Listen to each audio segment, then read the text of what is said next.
Tolu balsam Hmm?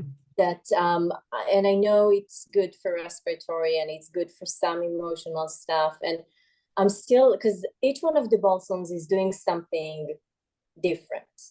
Hmm. Obviously, they each Hmm. have. So what else is there anything else about the Tolo balsam Yeah, that it's relaxing to the diaphragm. Like it's good, like you said, for respiratory issues. It's one of the things that I used to use it for in the early days was croup, which is like a restriction in the airway, but like in the throat. And you don't really see it very much in adults.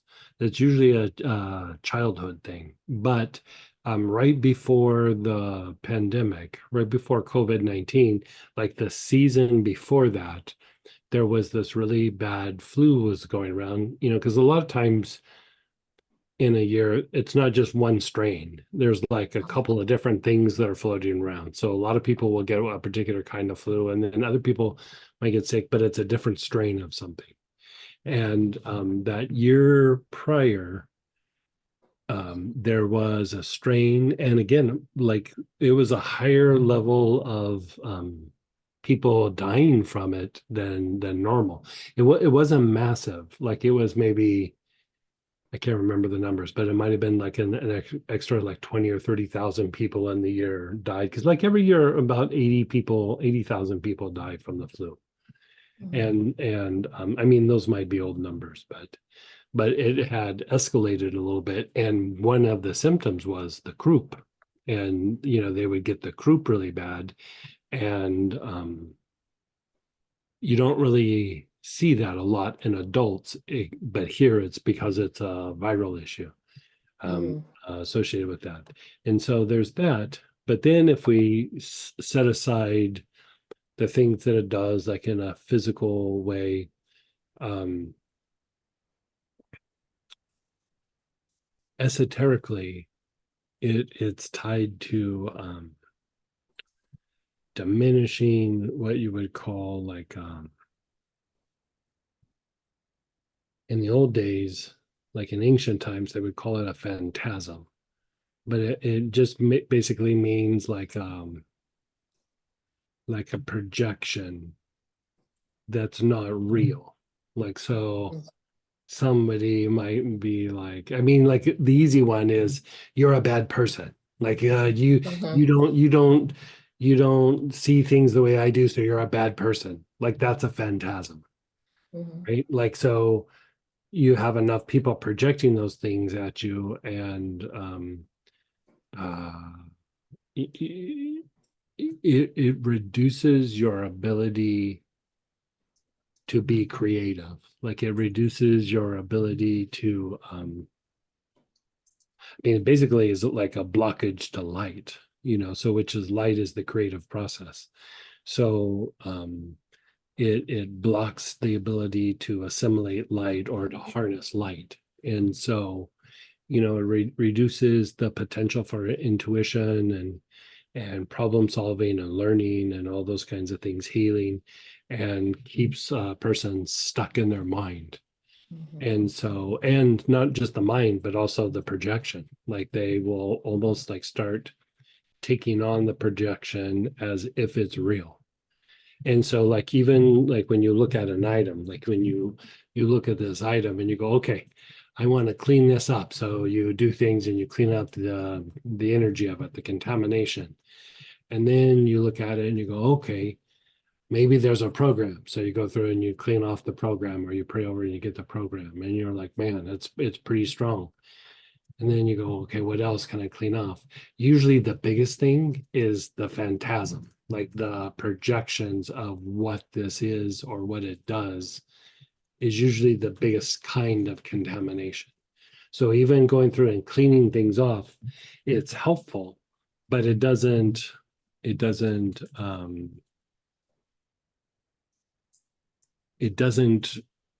clean those like that's not purified unless you're using a substance that's very good at it or you use your intention to go after the phantasm. And so like I never really use the word phantasm anymore. I used to a long time ago, but everybody thought I was talking about like ghouls and demons, and you know what I mean. So I was like, it's just a like an old ancient way of saying projection. So Mm-hmm. you're just dealing with people's projections, and so those projections aren't just from people; they can happen in nature as well. And so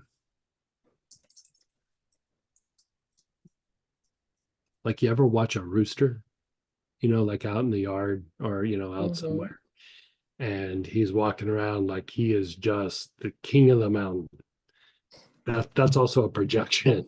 You know, like even an animal can have a projection. Like so even in nature there's these projections, and it's part of like how people are able to function um when you know maybe there's an insecurity or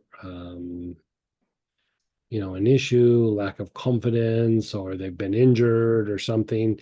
You know, they're able to kind of pull it together and function because they don't quite see like how bad it is or how dangerous it is, and they're not overwhelmed by it, so it gets them through something for a while. But at some point you have to be able to let the projection go. And so uh with that, um you know, they can happen anywhere, you know, and not, like I said, not just from people. You Mm-hmm. know, it's part of, you know, if you look at the creative process, it's it's a it's a resolving of an obstacle between uh, essence and form. You know, but in nature you see like animals are hunting each other, animals are running from each other, they're fighting for their food, they're doing this, they're doing that, or you know whatever it is. And so if you keep looking at that idea in a non-personal way and you just look at it as a dynamic, you can see it actually even playing out in nature. So part of that phantasm is a byproduct of like how the lower nature thinks, like, or how it behaves. Yeah. And so that's cleaning it out, which is why it's also helpful in the Yeah, astral, that's putting and them that's all in together. Yeah. the astral Hmm. projection, and then Yeah. yeah, yeah, yeah, Okay. yeah. Okay. And there's other things that do it. Tolu does it really well. You know what's another one that does it really well that you wouldn't think about is Shazandra. Shazandra does that as well. Hmm. He cleans up the phantasm, and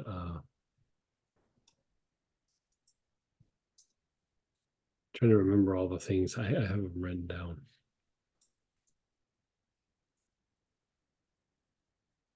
Peru balsam does it as well, and that attractolodes. Yeah. Hmm. Hyssop will do it as Interesting. well. Yeah, hyssop will do it as well. Yeah. Huh. I mean, you know, there's not a lot of times where, you know, maybe sometimes in therapeutic situations you have to really deal with it, but it's usually tied more to like an inner practice that where you're having to resolve it. And so,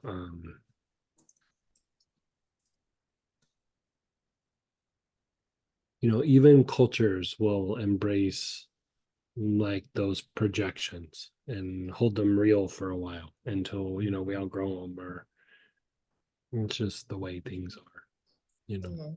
Yeah. Okay. Perfect. Thank you. Yeah. And then, since we're talking about the balsams, you have the new one on the website, the Corge. I don't know how to even Oh, pronounce it, but Gurjun Corge. balsam. Mhm. Yeah, Yeah, that's and you actually been talk, around. Like I use it in blends. We had it in a kit, and I think we had it in a and kit a long time ago. But and we even talked about um, it on the weekend. yeah, yeah. What I'm wondering about is because I read a little bit about it last night, and one of Mhm. the things it talked about was that it's good for the skin.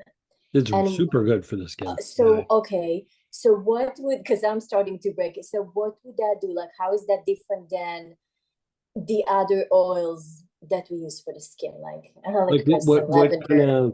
what kind of things are you trying to treat? I always try to treat something in the skin and I'm looking for Right. different things. So It that's it what's so has it has a balancing effect like on the skin, but I would say spikenard is a bit more potent there. Um, uh, I think I listed some of the things that it potentially can be helpful with. It's never my like first go-to thing, and honestly, a lot of times I kind of forget about it. But Mhm, then, if something's not responding to treatment, um, then you start like how you did with the orange healer. You start going, mhm. well, let's start thinking out of the box, and then Yeah. that's usually when I go, oh yeah, there's Gurjun balsam, and so Mhm, I've been formulating this one blend for psoriasis for a while, and I started thinking like I got to work in Gurjun balsam into that. I had mhm, forgotten about it, and um, that's the thing with skin is it's usually a reflection of other things going on, mhm, but it's hard to tell what they are, and so that's what you do is you just kind of start treating things and one person it works well, and then I mean psoriasis is a perfect example. Like you'll have tremendous success with one person, you do that same thing on the next person and they're like nothing happened. And then even with psoriasis with that person, it might work well, and then 2 months later it's not working anymore. So a lot of times you have to keep like rotating what you're using, mhm, especially because psoriasis is kind of low grade autoimmune issue, and so by continually like mixing things up, it doesn't allow the immune system to react quite as much. It's like, the more you keep using the same thing over and over again, at some point, the immune system, when it's got a little bit of an autoimmune thing, it goes, okay, we're not going to tolerate this anymore, or this is going to stop working. And so the thing is, you do is you keep rotating the things that you use to mhm. try to almost introduce like some sort of spontaneous action to the thing that is just so repetitive. And so you do it by rotating things a lot. And I would throw that in the mix. I probably wouldn't have it be the primary. Like all the Mhm. things that we've talked about, well, they would be the more primary things. Yeah. But uh wouldn't hurt to try it. Like, Mhm. but I find the other things work a bit better. But there's always going to be the anomaly. There's always going to be, the exception to the rule. Mhm. Yeah. And after we were playing with it on the weekend, I was like, why am I not playing with this one more? Like, and so I went through it. I even found like I started just like inhaling it while I was sitting on the couch. And man, it relaxed me quite substantially. Like I felt like I almost needed a nap where I was not feeling sleepy. And Mhm. even that it was unexpected. Yeah. And so traditionally it's used for like skin stuff and then meditation. Like Mhm. people will burn it like in incense or in incense blend for meditation.